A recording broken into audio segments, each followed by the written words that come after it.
Hi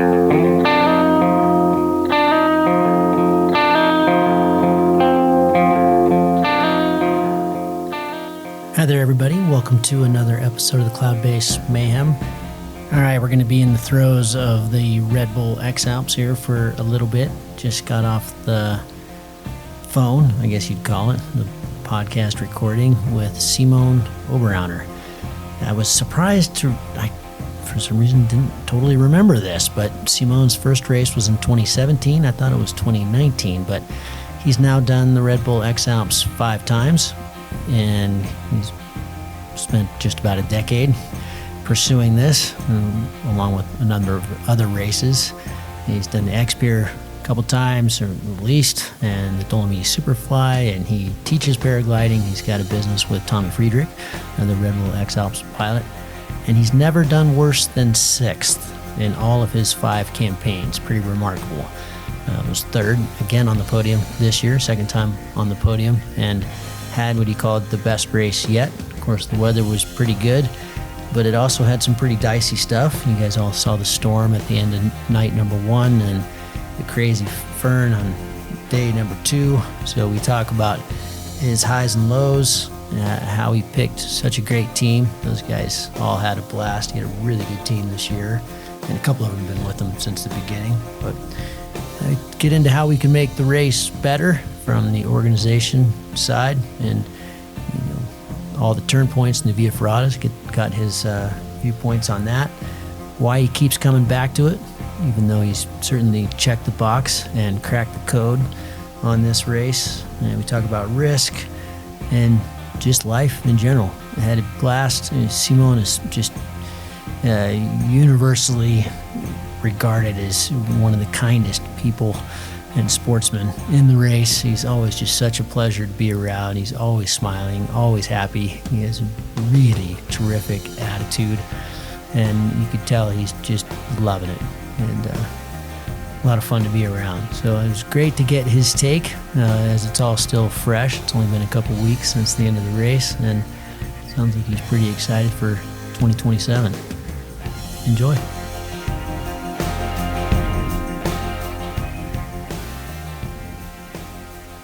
Simon, awesome to have you back on the show. You just reminded me we did a little thing with you and Chrigel and the Saleva athletes in 2019. I thought it was 2017. It's easy to lose track of time, but good to see your smiling face after a few weeks. It hasn't been that long, hasn't it? But July 24th, so we wrapped up about 3 weeks ago, and you did it once again in incredible style. I was actually just going through your races since 2017 was your first. You got 5th that year. You haven't been worse than 6th, which is incredible. I mean, it's kind of funny that Aaron had never been better than 6th, and then he won this year, so he really put together a hell of a race. But you've always put together amazing races. So let's start there. You and I talked about this a little bit, when you got to the raft, and we chatted a bit, but your attitude is famous. Everybody talks about what a great attitude you have. What do you chalk up your success to in this, the toughest adventure race on earth? Because you've had a hell of a run. Definitely, yeah. I'm quite happy with how it went, especially this year. This was for sure my best race. I never was able to really focus that much on my let's say on my line, on my decisions, on those things that good. So I'm really happy with this year. But what keeps me this attitude is maybe from the beginning, from the start, I never tried to focus that much on the positioning, which was very hard in the beginning because I just told myself, no, it doesn't matter. But for sure, the first time you start the X-Alps, you get you're smashed into this big race, and the risk management you thought about in advance is completely gone, because you think you have to push and you have to go, and that was time, like the first X-Alps. It was like the first 2 days, 2017. I think you were there too, huh? 2017. Yeah, sure. Yeah. We just walked the first day. The weather was terrible. And then the terrible Nordföhn on the second day, and I did some horrible decisions there, and I even wanted to quit.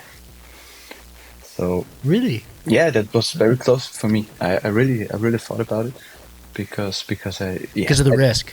Yeah, I took off in way too much wind for me at that time.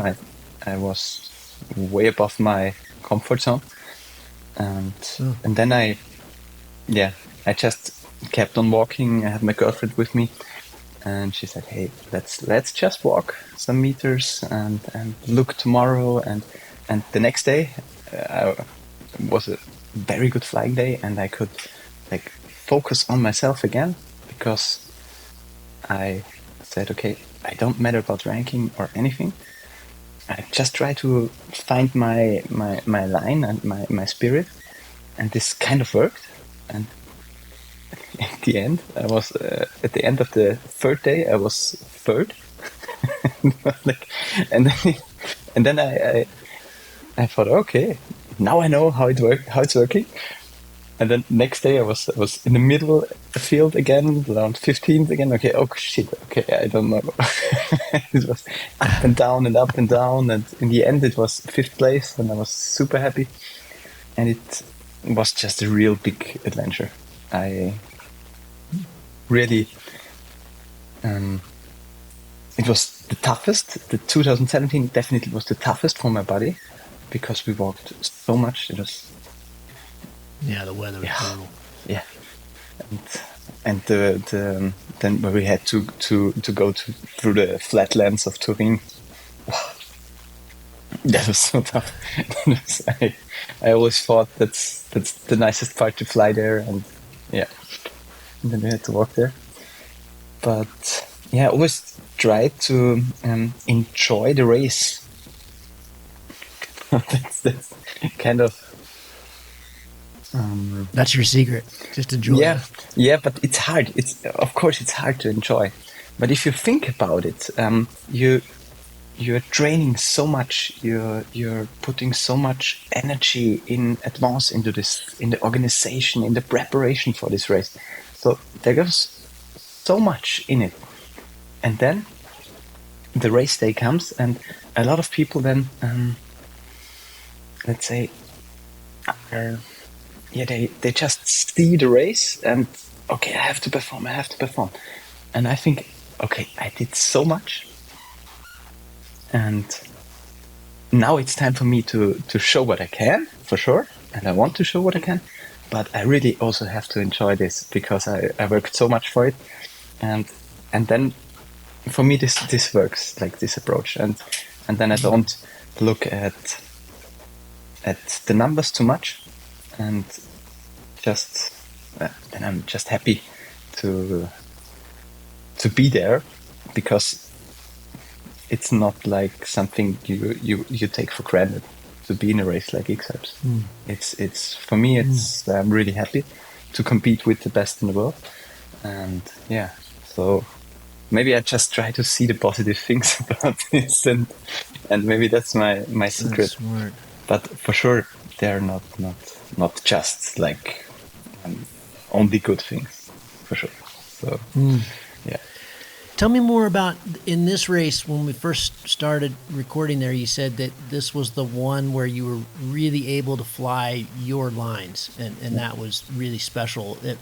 For me, it was kind of the opposite. In my first was 2015, and because I really didn't have any clue where I belonged in that 32 people, and getting third in the prologue was this huge boost in confidence that really helped. I think that was the first year they had the prologue, so that really helped me. But I think, in a sense, because I had no expectations, I was able to fly how I fly, and that worked really well. I wasn't so worried in my mind about if this didn't work or if I blew this line. It just, I don't know why that wasn't a factor.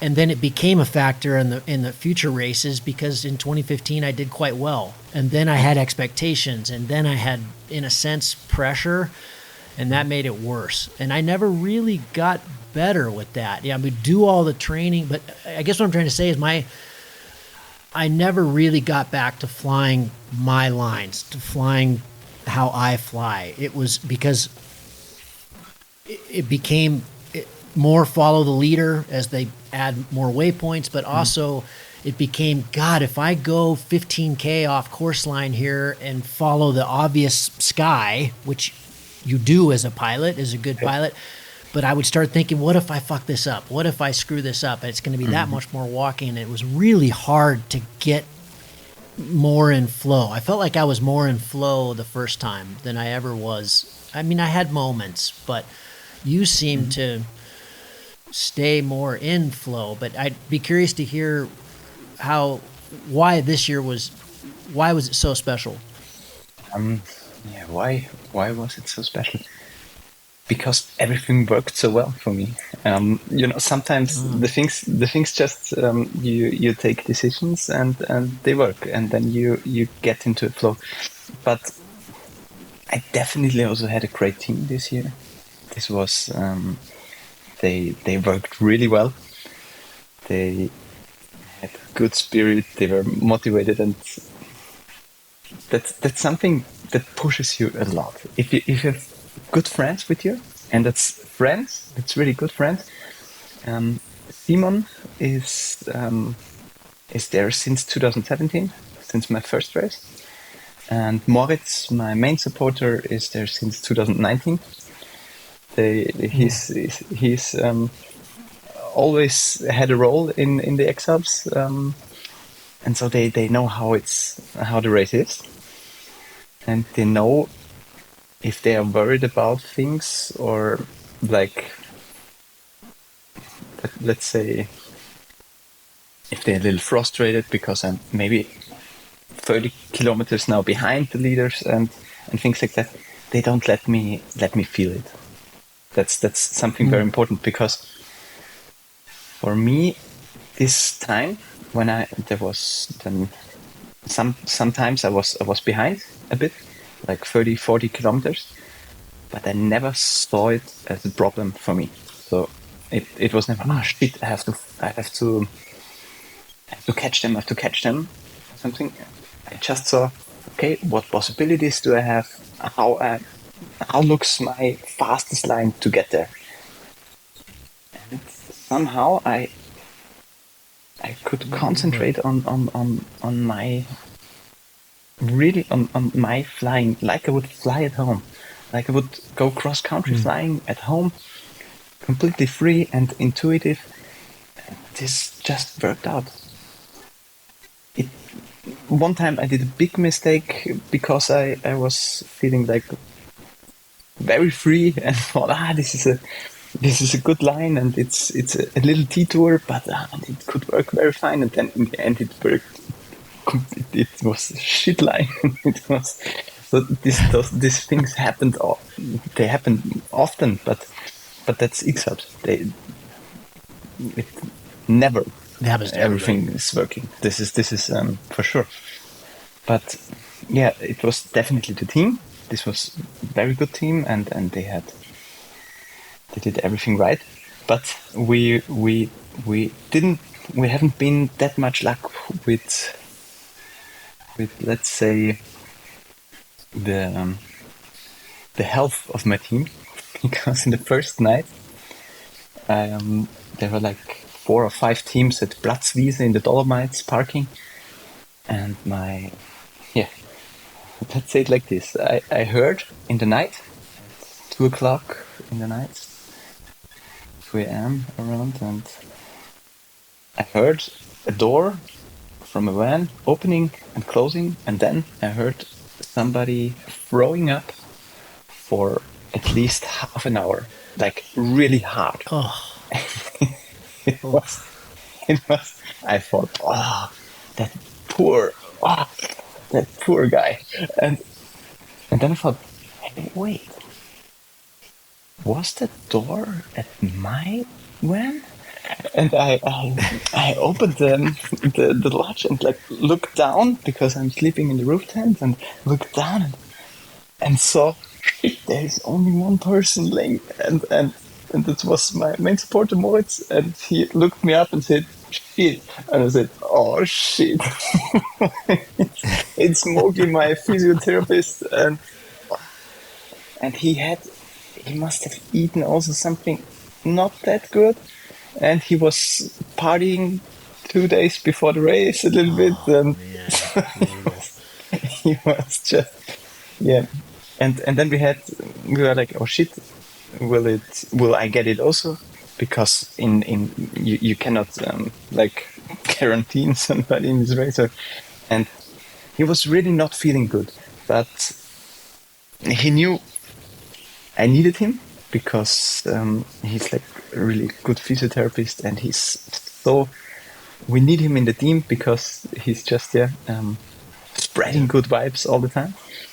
And yeah, after 3 days, he was back on his foot, and he was able to support me again, like really on the mountains and doing everything.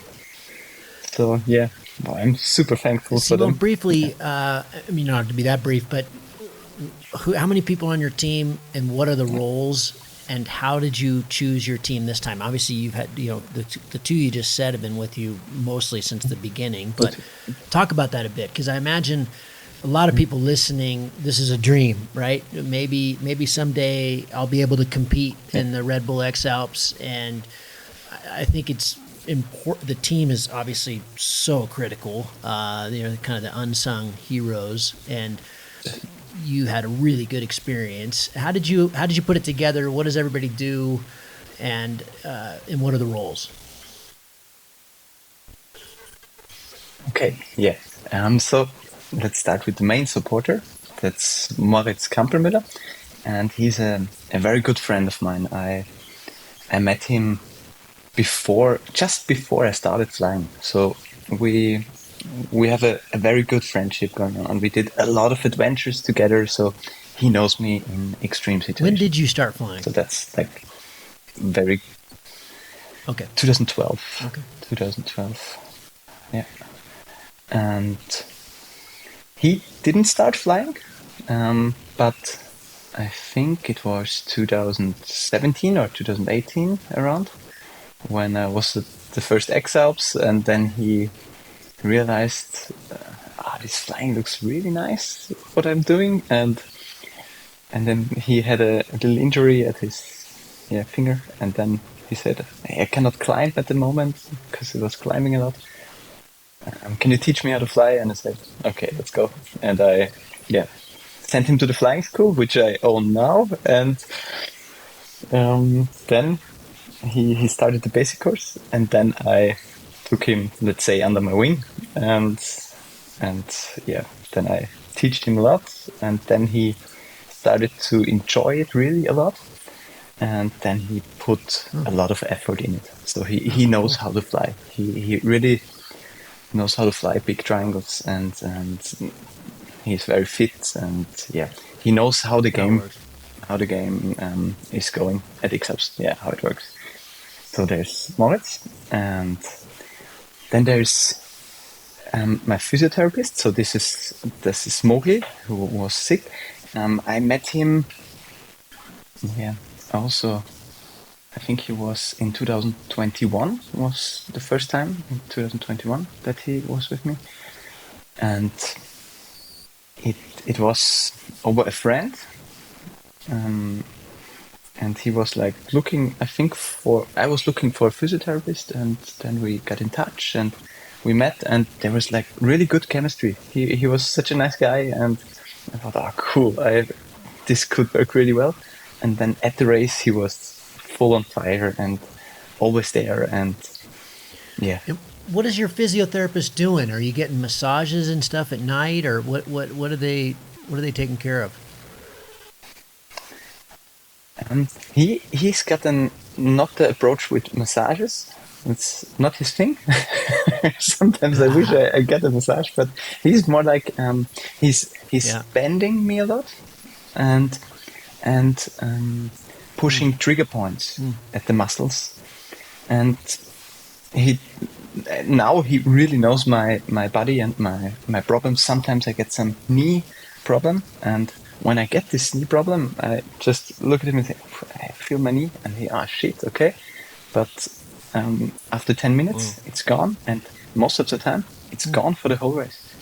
So this, I just can trust him 100%, and that's worth so much, because he really knows what to do to keep me fit. Let's say it like this, yeah. So there's Mowgli, and yeah, we have a very good friendship also. So this is very important part. And then there was the second car, and there was Simon, who supported me 2019, 2021, and 2023 as main supporter. But this year he said, I don't want to be the main supporter. I want to, because I have some other things going on, and I want to step back a little bit. And I said, hey, no problem. But I want to support you, like not main, but I want to come with you. And that was very nice from him, because he knows also how the race is going. And so I have two cars with two people who really knows what's happening in the race. So this is super important. And then there was Dario, who has a very small one-man production firm with video, and he did document the whole race.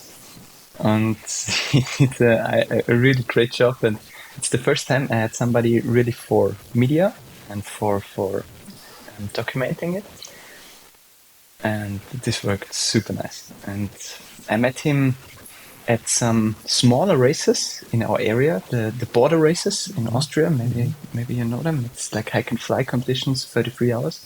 And he did there some videos, and I was talking to him sometimes, and then I thought, wow, it would be very nice if I had somebody for X-Alps. And then I just asked him, and he was like, oh yeah, man, that sounds nice. and then it went on, and we talked more, and he said, yeah, cool, I think I could imagine coming with you. And then he just came, and he fitted perfectly into the team. Who's doing your weather? Have you got? Are you outsourcing weather to somebody else back home and feeding it to you, or is it somebody on the team that's mobile with you? Yeah, it's Moritz who is doing most of the weather. Yeah, that's quite nice. And there was one other person, that was Stefan, who learned flying and like 2 years ago in our school with us.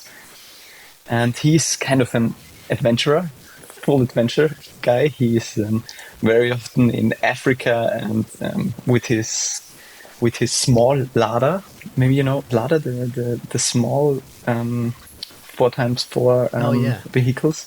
He's driven it from Graz, Austria, to I guess now it's not the whole of Africa, but he's still like expeditioning with this small thing and repairing it on the go. And so we had somebody who is very also with a lot of experience in adventure. So this was very nice. And yeah, he also did fit in the team just perfect. And so yeah, this. So five supporters, 2 cars, 2 vehicles. Yeah. Yes, yeah. One with roof tent, and one summermobile, which is like California, but made by other firm. And yeah, this worked really cool. So one was a Toyota Hilux. Yeah, this worked. Like one time we really had the Hilux had to work up the hill. Yeah. Simon, what is your? I'd be curious to hear about your training. I mean, again, briefly, but when does it kind of officially start, if it ever does, or are you just always training? And then how have you changed things from, in 2017 was your first. You've been flying for 5 years, I guess, right? You have 5-6 years. It's almost a decade now. You've been competing. So how old were you when you started? And how has that shifted? What does your training look like? I think the training evolved just naturally. In the beginning, it's hard to train for a race which you haven't been racing before. So I just thought, okay, I do a lot of adventure flying, like bivouac tours and just being outside and trying to experience different weather conditions. So that was my approach. And the border races, which are like 33 hours competitions with a lot of hiking most of the time, sometimes more than 150 kilometers. And so your body learns to deal with long days on the streets. That's something really important for X-Alps, because it's not always like this year, and the 2 years before was also very good, but that's not for sure. That's not granted to fly a lot like this. So your body needs to be able to handle a day of walking. That's just, you really need to be able to do this. And so that's what I knew. And I also knew from 2015 when I was with Paul Chrigel Maurer, I was supporting him. It was, I think, maybe a month before the race, or even closer to the race, he asked, "Yeah, Simon, do you think you would like to join me?" I was like, "Oh, wow, yeah, sure, let's do it." And then suddenly I was joining Paul for the X-Alps, and there I experienced what X-Alps is. Like, wow. And I saw that the flying is the biggest part, and that's where the group divides. If you're able to stay in the air and use it whole day. So I knew I have to train just flying and keeping in the, keep flying, even when the conditions get like slow and you think you're not doing a lot of progress. You just need patience and patience sometimes to keep flying, to top land, to wait, to put out the tempo, to the speed, to go slow and give the weather the chance or the thermal. And that's something I learned a lot and tried to train a lot. To keep patient and okay, there will be a window, there will be a possibility. That's just something I always have in my flying. It was always a little bit of my style to be patient, to keep flying, to just spend a lot of time in the air, and that's what worked during X-Alps all the time. Do you have a trainer, or do you have somebody you're kind of accountable to in training for the? Okay. No. You just do it on your own. No, I just do it on my own. Yes, yeah.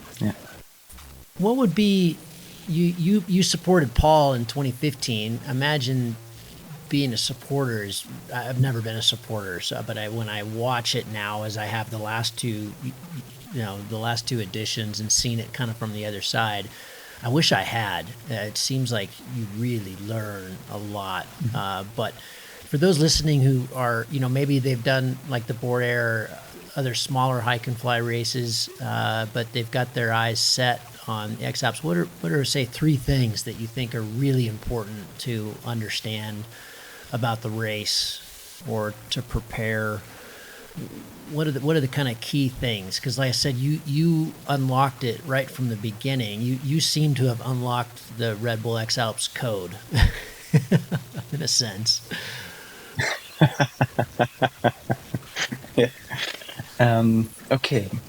So what are the 3 most important things, like for the athlete? Or for sure, the most important thing is you as an athlete have to know your strengths.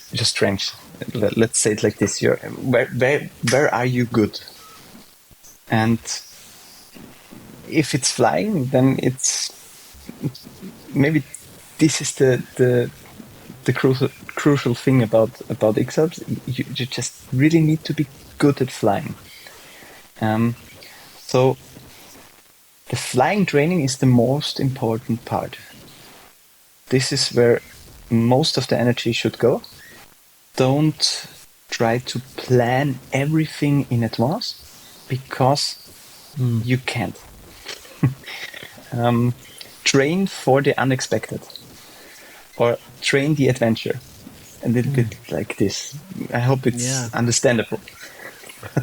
But you cannot plan the whole race in advance. It won't work, and there will be situations which you have never experienced before, and then you need to listen to your feeling, because you know how to fly. Otherwise, you wouldn't be there. You wouldn't be at the X-Alps, and then you have to trust your senses, or you have to be able to see what the other people in front, if you're not in front, did, and you have to understand it. So you have to also understand other lines. So you have to be able to watch other people flying and take the advantage out of that. That's important in a race. It's always always have to also watch your opponent a little bit. Not all the time. You're not allowed to be just focused on them, because then you lose the focus on yourself, and then you're not in a good place. So focus on your flying, and try to then the second, maybe try not to plan everything at advance. Plan the turn points, because that's where you have to be on the ground, and where you have to get airborne again, or have to move on. What's the third? Find a good team that supports you, because they want to support you, and not because they want to. It's very important to have the team that really, let's say, likes you, and wants to support your mission, and wants to support your mission on this X-Alps. And maybe the fourth thing would be don't have big expectations, because they are putting you on the ground. That's very important. Yeah. On my first X-Alps, my main supporter, that was Christoph. I started flying with him together, and we always like to talk about everything and philosophical things and everything. And this one evening, the whole team was together, and it was a big team in 2017. And we're sitting there. Domi was there. I think he was there 16 or something like this. And then Christoph said, "Okay, now I want everybody to make a guessing how much chance Simon has to win the X-Alps, to beat Chrigel. How much chance do you think Simon has?" And everybody should have read a number on a paper. Yeah. And and then, okay, let's start. And then it was like, one said 70%, and Tommy said, 90% chance that he is beating Chrigel. And then I was like, maybe 50. I was maybe this could happen, but I was, totally stupid number. And then he said, "Okay, now I tell you what I've written on the paper." And he was like, 2.5%. He was like, no chance. And that was completely right. Because Chrigel really knows what he's doing there. And he was so good prepared in compared to me for this race. You didn't know what you were preparing for yet. I mean, the first time, it's there's a lot. Yeah. It's a lot. Yeah, that's just There's so much to learn and to see, and kind of I was like, okay, in the beginning, and then I started thinking about it, and I said, yeah, I think he's kind of right. Yeah, because Chrigel knows to. I was far away from being able to be faster than Chrigel. Yeah, that definitely, and that was kind of a nice thing that happened. And he always is like, he likes those shocking approaches. Yeah, that's great. I like that. Let's talk about Chrigel, because this was a big one, wasn't it? 8-time champion. You and Lars and Aaron got him in the end. It was kind of, I took off with you guys that morning heading to Lermoos. It was still anybody's race at that point. Yeah. Pretty thrilling end. He's always kind of crushed those 8, in a sense. It hasn't really been close. He was the oldest in this race, which was interesting. He's only 42. That's not old for an endurance racer, but it's, so anyway, first non-Swiss, there's a lot we could talk about here, but there's a lot of incredible storylines. But it was interesting because, right from my first one in 2015, that's always the talk, in the week before the race. This is the year that Chrigel's going to get beat. This is the year. And I've always gone, no way. No, and especially I think, last year with his big X Peaks expedition, I just thought, God, he's still, that's a realm now another realm that he is going to dominate in. He and Peter, they are his partner Peter. They learned so much, I would imagine, just operating up high and above cloud base often, and just in a lot of horrendous weather. And so this caught me by surprise. I certainly was not one of the ones who was thinking this was the year he was going to get unseated. And there's a couple things I talked about with Tom just a couple days ago. We were recording a podcast with Tom Dodorlado, and we both kind of agreed that there was a couple big factors. The gear probably didn't help, that he wasn't on a sub, and so maybe a little bit of overconfidence there, but that led him to choose that gear because he got third in the World Cup May a year ago in his hometown at the Grindelwald World Cup, which I was at, and he flew on the Impress and everybody else was on a sub, and he got third. And so I think that was probably, I can just outthink this, or I don't know. I haven't gotten a chance to talk to Chrigel. I don't know if you have, but I'd love to get. And then the other thing was just the weather was pretty good this time, and it does really seem like Chrigel makes his big moves. He really shines when the weather is terrible.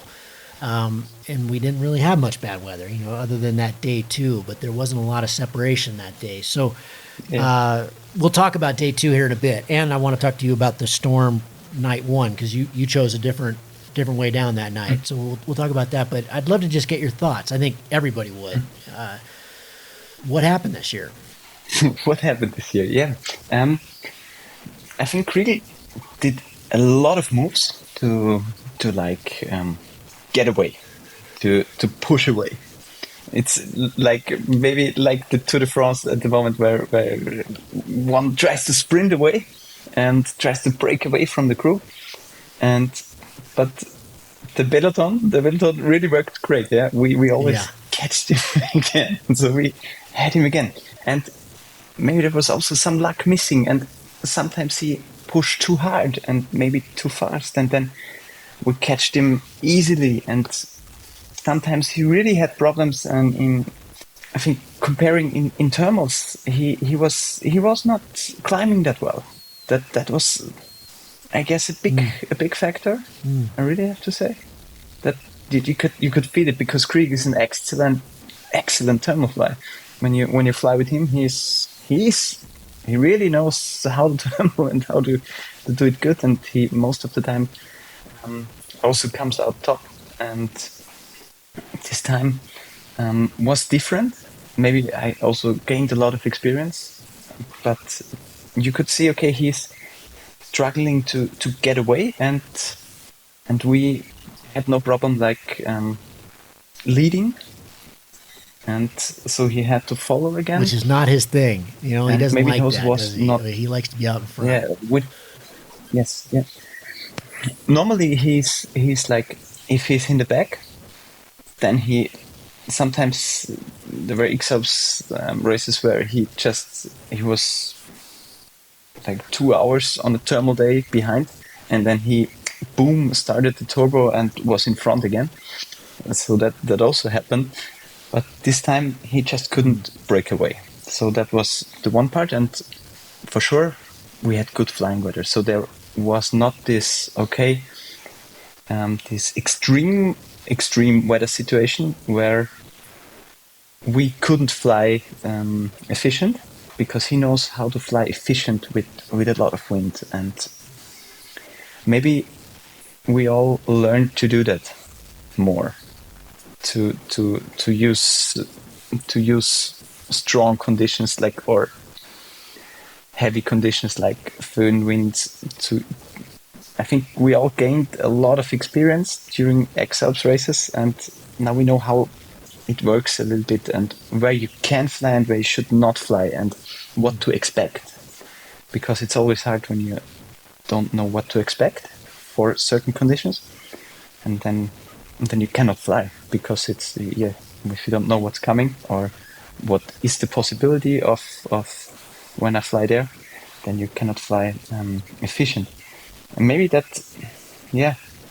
maybe he didn't have the chance to break away, to get into his lone leader role, because that's what he's used to so much. And but he was chill. He was really chill. He enjoyed the race. I had a very special, kind of personal moment that your last day, when I was up with you guys, and launched with you heading to Lermoos. It was very instructional for me. The last two, both these last two have been very instructional for me, because it's so different that I can observe and in a sense pick apart, learn how you guys do it and compare it to what I had done in my races. And I already said, one of the things that really started working against me was this whole fear of blowing it and not flying my lines. But it was really cool to see how chill you guys were up there that day. I don't remember many moments like that for me in the race. Just so relaxed and so chill and just making jokes, and you weren't, Lars launched and he was making it work, and no one was really in a hurry. Lars was 10K behind you guys and launched just before you that day, same air mass and same place and stuff. But, for me, it was always, and maybe this was because I was never out in front, but it was always more racing, more, I got to go, I got to move, I got to go. And it was really cool to see how just relaxed you guys were. I mean, Chrigel even commented on it. You and I were laughing when I was filming, and I said, "What do you see about today?" He's, I see a lake, I see a ski area. And that was so funny. But is that was that moment? Did that capture a lot of how you are in the race, or was that unique? It depends on the day. If it's a really good flying day, you know that the decisions that are important will be made in the air. And if you go too early and you fuck it up, then you just have to run up again. And we already did the glide down. We did our work, let's say it like this, in the morning. We did a very efficient glide down. We got ourselves in a good position. And it was also maybe good to compare with the Tour de France. If you go if you break out of that pack in the beginning now, because it still was a long race, then it's more likely that you do a mistake and bomb out, and then you lost, like something like this. So everybody was like cool and chill and checking each other out a little bit, and we knew, okay, we have to go to Lermos, and this will like to go there. We don't normally on a good day like this. Everybody knows how to fly there, and there won't be a big gap, and we'll all get together on Lermos again, and then we will go up, and then the real race will start. So that was kind of the situation, and or let's say how I experienced it, because I knew we it's just an incredible day, and it's a perfect line to Lermos and perfect southeast, and yeah, if we cannot fly this, then okay, then we have another problem. But this worked so well, and the valley wind was not on, and yeah. It was perfect day. It was like we say in Austria, a hammer day. Yeah, perfect. But in Lermos, the racing started.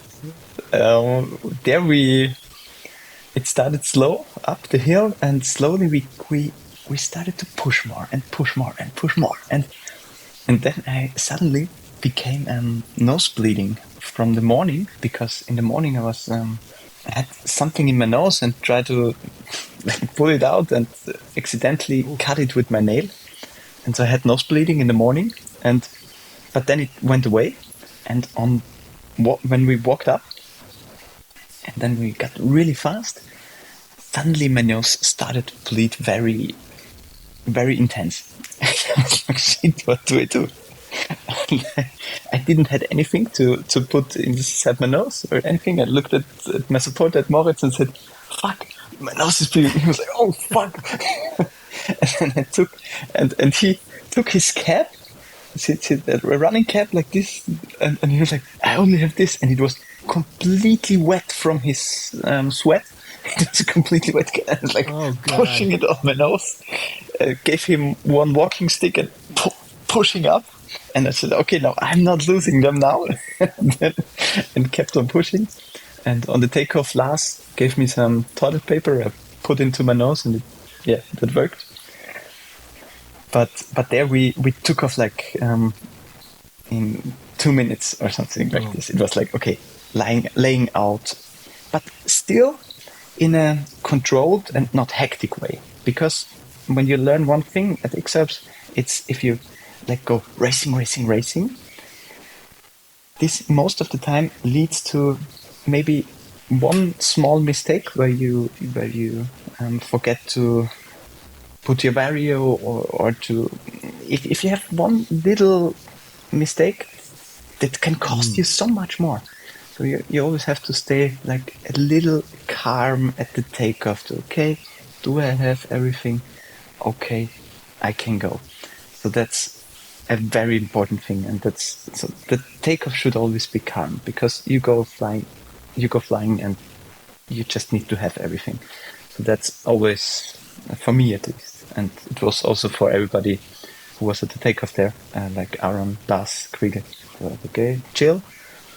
And then we shook our hands and said, "Okay, let's go. Good luck." And yeah, and then we knew it's on. Yeah, awesome.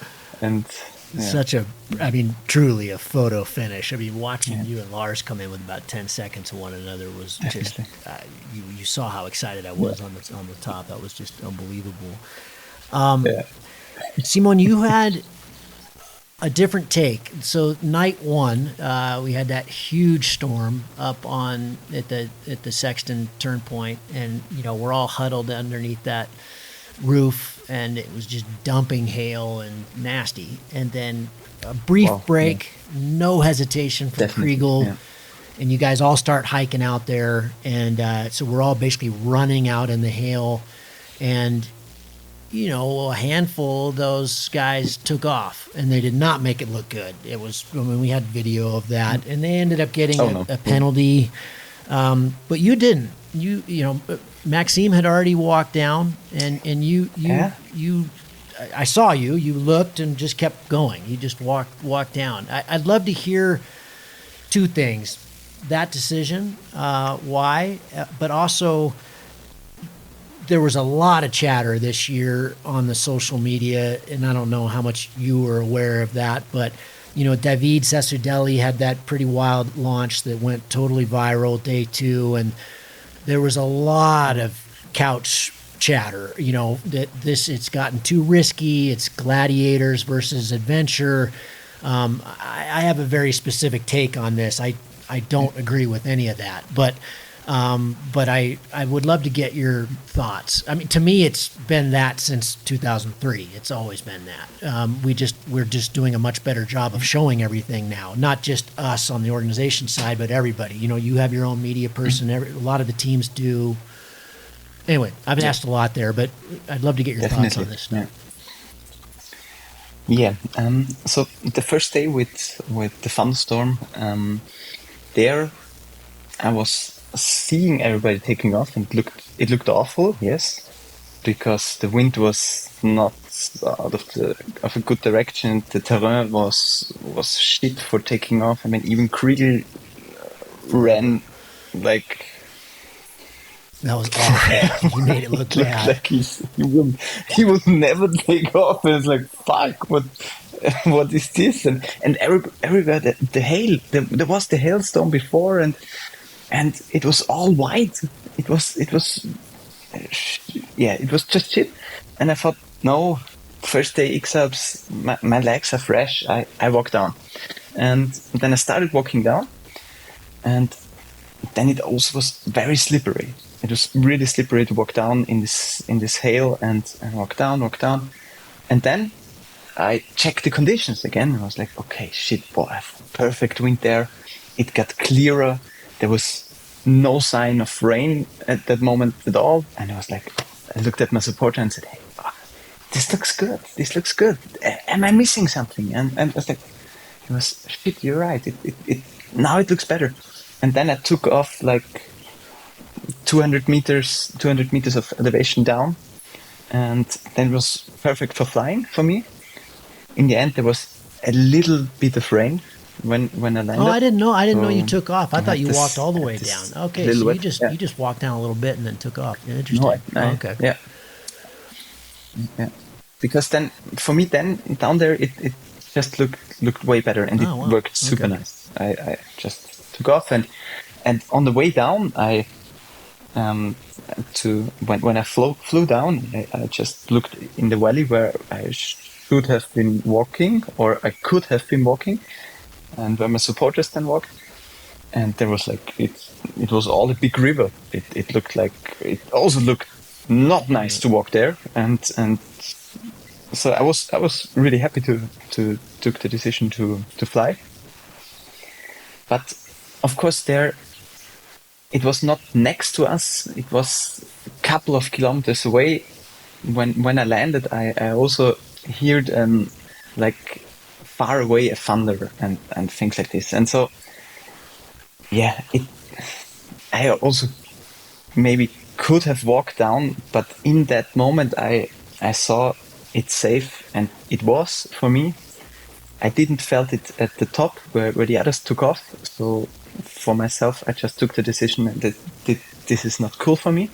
So I walked down, and then I saw, okay, now the conditions changed a little bit, and now I feel safe, and then I took the decision. So in the end, it's you have to live with your decisions. That's the very important thing. And for Chrigel, it looked good, and he also did a good flight down there. He even landed high, and then he even, I think, top landed somehow, some meters of elevation, and then this was his first move to get away from us. Not a lot of people recognize this, but at Platz Wiese he went up to he tried to fly down the pass, which would have been a very good move if he could have done it, but he took off, and he couldn't cross the tree line, and he had to land in again, and then he had to land in the completely wet grass, in high grass, I think, And then he just took his glider and went straight into the hotel. Really? Oh, I didn't know that either. And then booked the room there. Yeah. I was like, oh, fuck it. I take a room. Oh, that's funny. Oh, I didn't know that. At least it looks like this. Yeah. And of course, then there was this day 2 of the X-Alps, which I think everybody who knows how to read weather and how to read pressure difference diagrams knew that this wouldn't be an easy day. This will be tough, and this will be nothing like, okay, let's go XC flying and easy. I knew that the Dolomites won't be that affected of the föhn, but in the beginning we still had north wind, but I flew a lot of times there with north wind and with this kind of conditions, and they worked really well. So this was good flying. It was not easy flying, but it was possible. And then there was the crossing to Meran, and there we had to top land at the Meran 2000. And when I was approaching, I also called my supporters to have some wind data there, and they was like, yeah, there are gusts up there, but they are not sure if the weather station is correct because it seems like a lot of wind there. So be careful. And then we were in a big group who came there. And then at first, I think I saw Timalongi landing, and he was like top landing there, and in kind of the lee side of the lee. it was like double lee, and he was landing that looked good, and then he put down his glider, and the wind was like, you could see how he had to handle his glider on the ground to not blow him away. And I was like, oh fuck shit, okay, there's a lot of wind. So I kept on looking at the others, how the wings will behave, and saw Chrigel like taking, okay, there's this one spot where the nearest to the hiking trail, to the Via Ferrata, and it's okay, for sure he's going for this. And so Tommy also going for this, and Chrigel had like the perfect timing. There was very low wind because it's föhn, you have big gusts, and when I was coming in there was big gusts, and I was like, oh shit. And really this was a really like intense moment, and you have to be in that moment, and you know that those gusts can come, and I was prepared for it, and I could handle the situation. And also so could Tommy, and we landed, backed, and okay, let's go. And I was, how will it be at the top? Yeah, because we have to climb the Via Ferrata, go down a bit, and take off again. And there it was a lot of wind, but more linear. So it was not that gusty. So this was cool. Then in Schenna down there, you're like in a complete föhn situation. So there was really a lot of wind, but if you know how to handle those situations, you have to be very patient to get the right timing. You're not allowed to like, okay, spiral down on the way and just land. So I just spiraled half the way, and then I waited, and then I saw, okay, now it's a little less, and then I tried to lose more height and just landed, and it was easy for me there. But of course, if you get like suddenly a gust, you have to handle it again, and it's kind of a tricky situation there. And then we knew there's this hill where the föhn hits from the valley, and you will get uplift immediately. And for me, this was like, okay, we can do this, because the north wind will go up the Finchgau, and there will also be the wind from Reschensee coming down, and normally this area then is like a little neutralized, and it was like this in the beginning. We were even then struggling to get to base, to really get high. But then I somehow managed, because I took a lot of patience in the first thermal, and Chrigel didn't, and Damien and Christian Schuck also didn't. They just kept on racing, and then they had to top land. And I was like, wow, nice, it's working so well, and I still have this ridge, and in the higher layers we have north wind, and I was calling my supporters, and I was like, hey, this could work. And then I had this one crossing, and I was aware that in the valley will be a lot of wind. But I was at 3,000 and thought, okay, I can go around that mountain and I will soar up again. But then it was like you're hitting like Mario Kart, there are those accelerating stripes and there are this braking stripe, and it was like, okay, whoa, you cannot push against that wind. It was clear, but you had to like push to at least keep your position for landing. And then it was at 3,000. I knew that I had to look for a landing in the valley, which is like 300 or 400 meters above the sea. Like at 300 or 400 meters the landing is. That was at 3,000 meters, so 2,500 meters of just That's going of going really of going down, and you knew it when you hit the wall. You knew that you wouldn't go any further that day with flying. That was clear. So I was in the zone. I was flying, and I knew what was coming. I knew what I had to do, and I knew it will be turbulent. It will be rough. It will be not easy. And so I constantly was checking, like landing, gusts, trees, everything. It was, for me, it felt as much under control as it can get in this situation. So I had my wing. I knew it will be tough to keep it open, but it worked. So, and then there's this video, I think, from Paul, who did like a video from where I was like going down the valley to my landing place, and this was really the most turbulent part. And for sure, he's capturing this.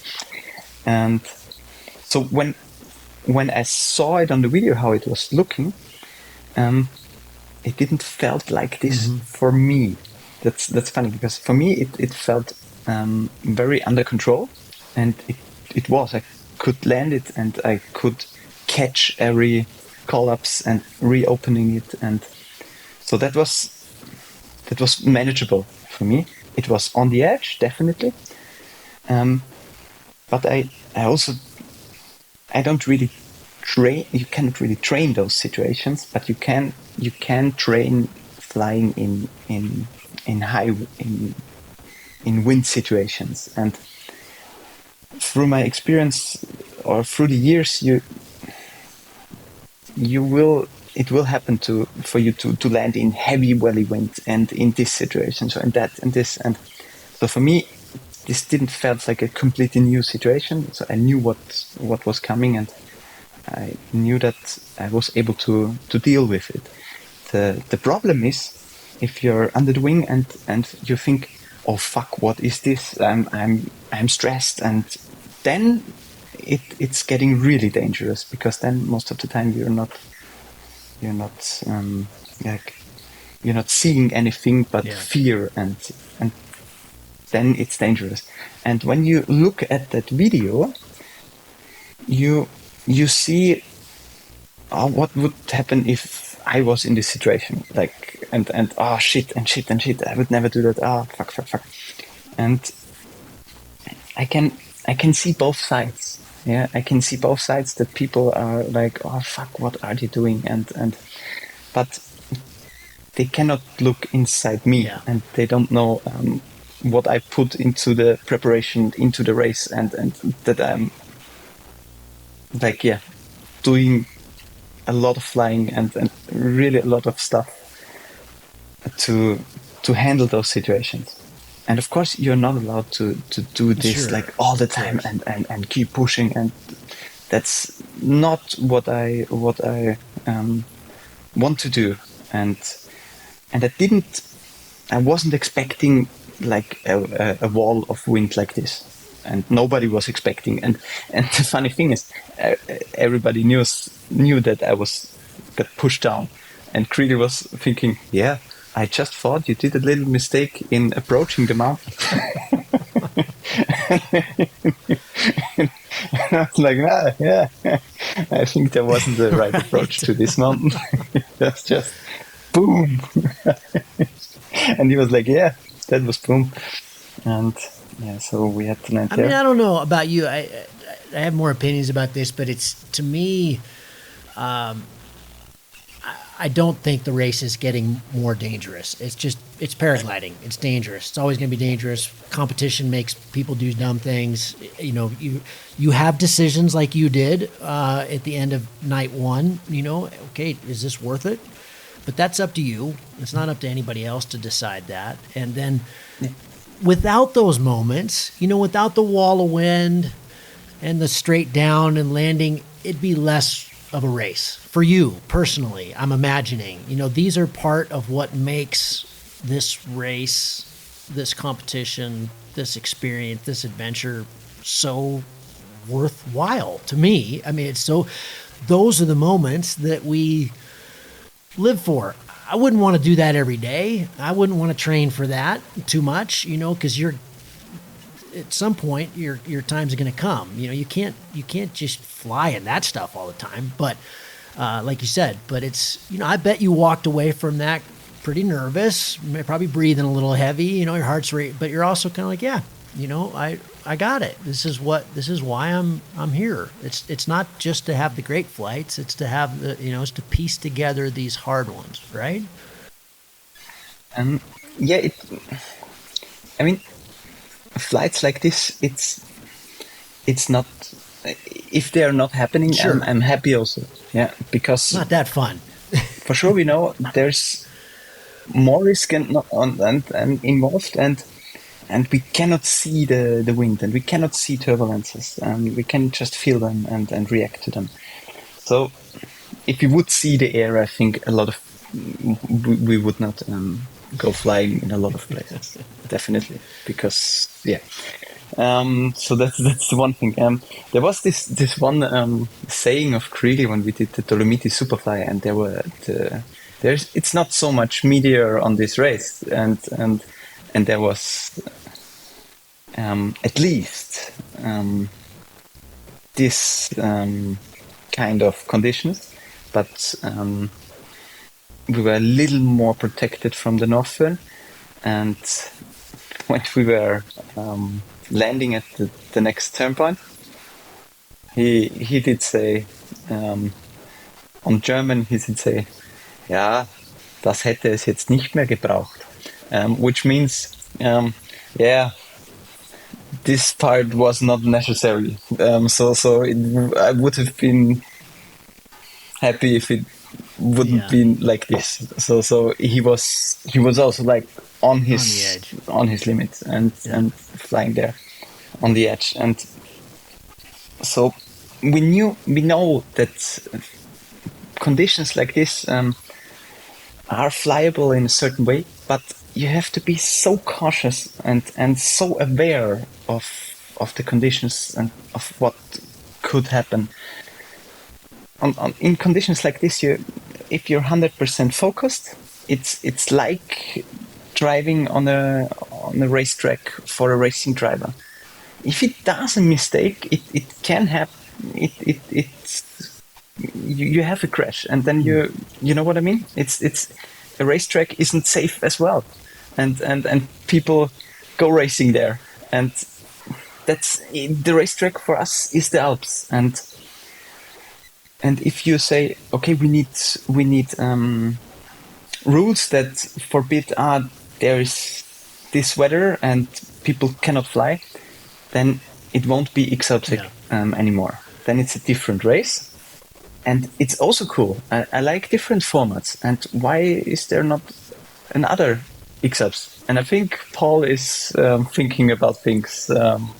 And But X-Alps is special, and X-Alps is an adventure, and everybody can take his own decisions. I think that's very important for this race. And Great. yeah, so Excellent. and I did one mistake. I really I looked at Instagram and I looked at comments, and I saw comments from people I know, and they were like, and I just said, okay, I have to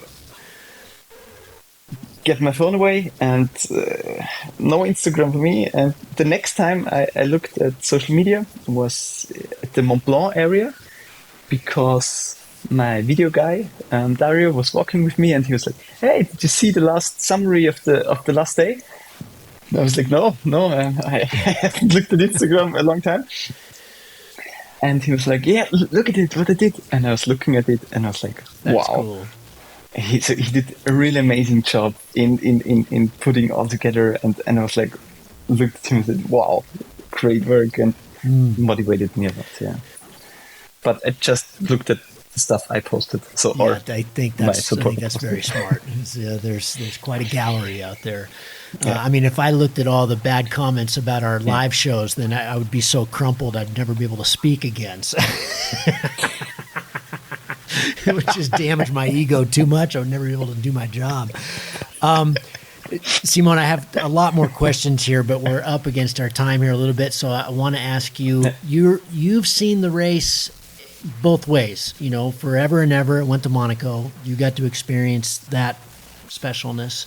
And now it's the big out and back, keeps getting bigger. Not so much comment on that, but I would like to hear your thoughts on how it could be better. What are there things that, either the race organization, who now I'm working for, obviously, but how could it improve? And I think there's lots of little things, but are there a couple big things that would make it more fun for the fans, more fun for the athletes? I don't know, safer, whatever. Anything big that you're, after 5 times, I bet you've got some thoughts on this. Definitely, yeah. So I see both sides, because it's hard to organize a race like this. It really is hard, and I think the X-Alps is also like giving a lot for pilots like me. So they're giving me a stage to like, hey, Joe, I'm here. I do my adventure. I do my line, and I can fly like this, or I can compete on this level. And so I'm thankful for this platform. But of course, they also need to sell it. And there are things where you say, okay, you're like putting a lot of sponsors into your wing, which is like your wing, and you just get the stickers and you have to put them in. That's like a thing. But okay, then I think it's that the live tracking is the heart of the X-Alps. And yeah, I mean, this year was come on, a disaster. But it was I heard, for me it feels like it's every year people saying, oh, what was the live tracking? And I think there you need to put a lot of money, because that's what the people actually are really watching. And I don't really understand why because there are so good solutions out there. There are really good solutions out there, and I think this is something that could be improved a lot. And I think doing Via Ferratas on the X-Alps is something very dangerous. I get it. They want to get cool pictures and stuff like this, and they sell it not as a paragliding race. They sell it as an adventure race. That's cool to get a bigger audience.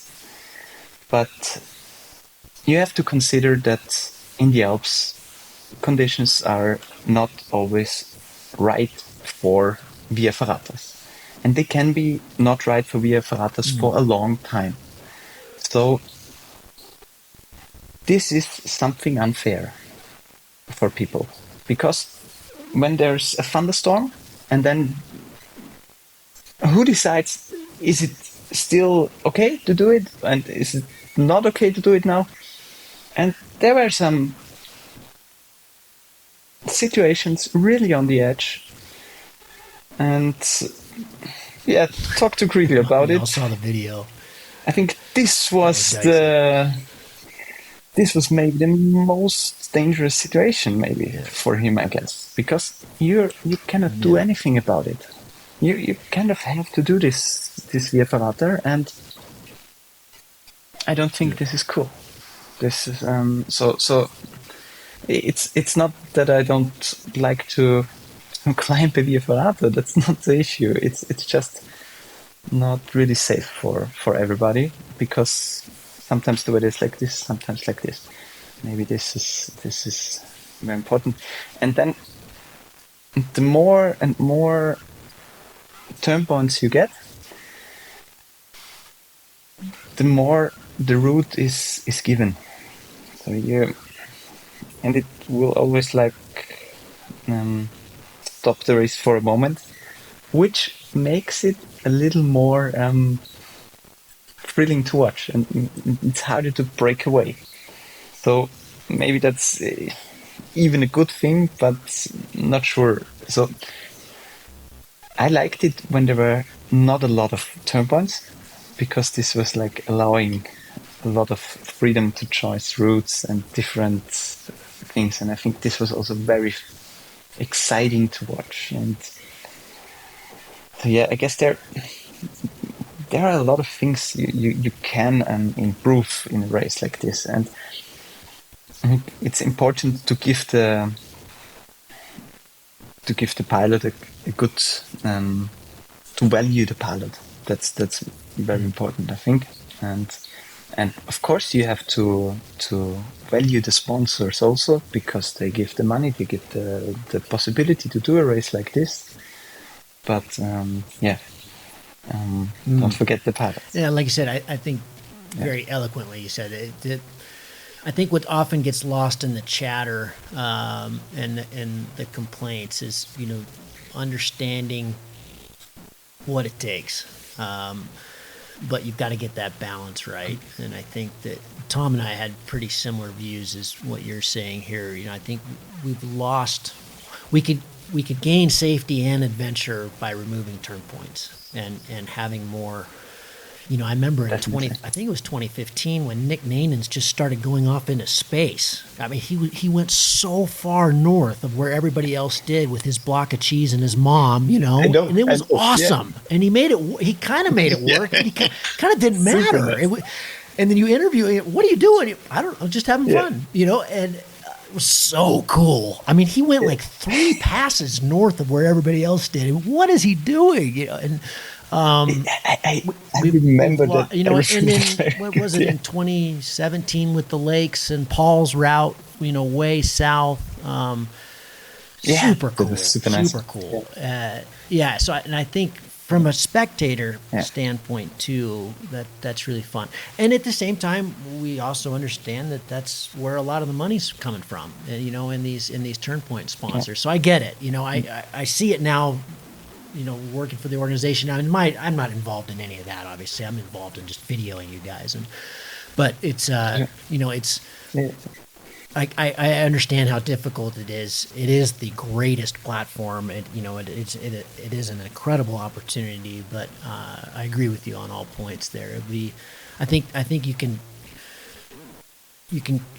accomplish a few things with a few little changes that help everything.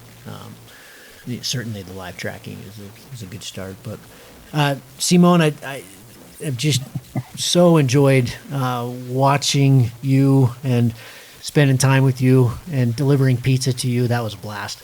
Oh, that really, really, Gavin, I have to say that Wasn't that fun? so nice, because it was, I think, 35 or 40 kilometers on the road in the rain, and suddenly you really stopped by and said, like, pizza for you. I heard you ordered pizza, and I was like, fuck, no, really, man.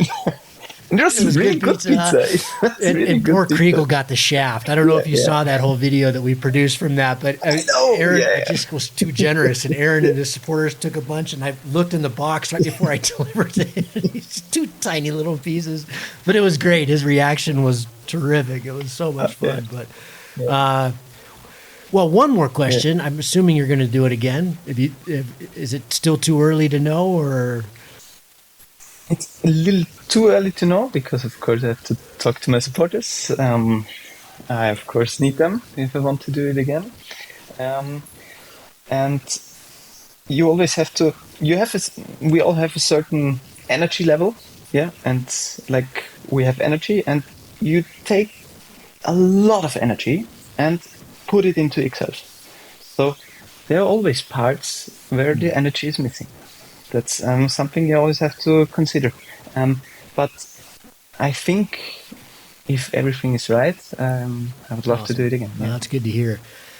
Simon, thank you. I appreciate your time, and have fun there with Tommy at your school. Sure. And can't wait to see what you do next, bud. But thanks for your time, and thanks for coming on the show. I appreciate you. Thank you for the invitation. Thank you for the good question, and and everything. And also thank you for the good and really cool insights during the race, because now I watched some videos of you where you were really full in, and this is something very cool, and you understand the race, and you could like cover it really good. So that was very nice to see this time that this was happening finally. I think we need more of this, like more coverage, really, like from people who really do understand the race, because it's not easy to understand and to bring it to the people. Thank you. Maybe the most difficult. I love it. It's a great job. I really dig it. Cool. Thanks, Simon. Talk soon, bud. Yeah, cool.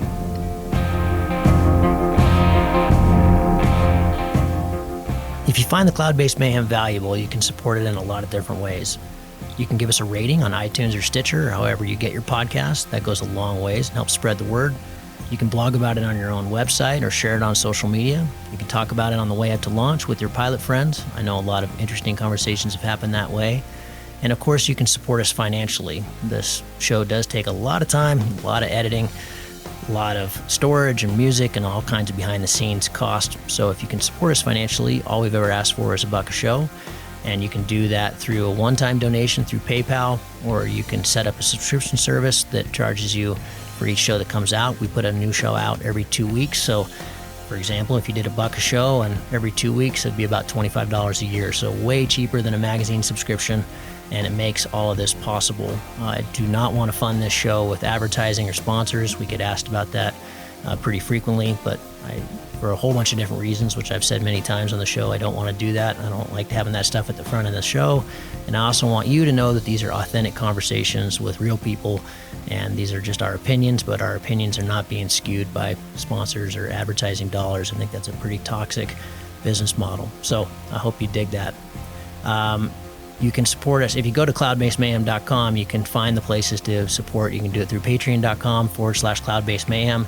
If you want a recurring subscription, you can also do that directly through the website. We've tried to make it really easy, and that will give you access to all the bonus material, little video casts that we do, and extra little nuggets that we find in conversations that don't make it into the main show, but we feel like you should hear. We don't put any of that behind a paywall. If you can't afford to support us, then just let me know and I'll set you up with an account. Of course, that'll be lifetime, and hopefully you're being in a position someday to be able to support us. But you'll find all that on the website. All of you who have supported us or even joined our newsletter or bought Cloud-Based Mayhem merchandise, t-shirts or hats or anything, you should be all set up. You should have an account, and you should be able to access all that bonus material now. Thank you so much for listening. I really appreciate your support, and we'll see you on the next show. Thank you.